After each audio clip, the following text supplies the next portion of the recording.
ha imaidzimigwa nemagetsi muchitei chiuya nemari yangu kasira izvezvi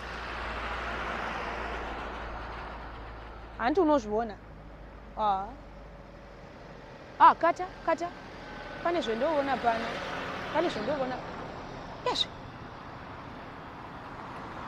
ndimushwa yose here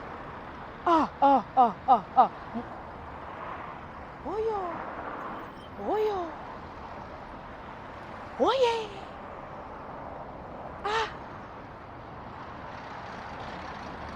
aiwa hakungonozvionera ndingonohwa information ai imota zvinukadza vari kufamba nadzo idzi oyo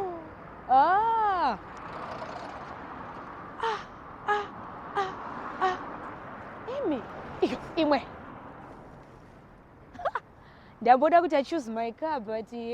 dzadhiva kuva dzerufu oyo ibhenzi iyo kuvigwa nebhenzi uko hezvo ndimushwawo yakahotanga imwe iyo refo hezvo ambulensi zvevanayo iconvoy yeikweyo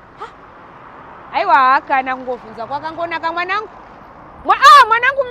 mira mwanangu hendei hedu hendei ungarohwa navanhu hendei ndofara mwanangu ndofara convoy kasi ndimi mamuri kumulonchiwa uyo wauchimba jasigna uyo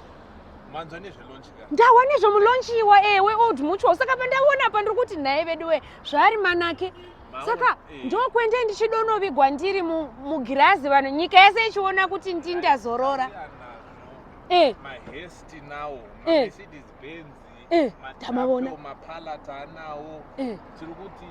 mawater bowser anonzi mafamily courtesy vehicle alright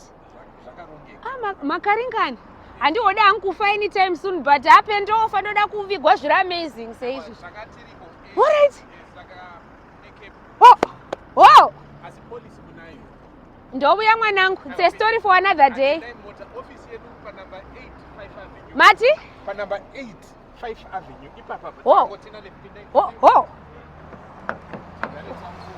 oh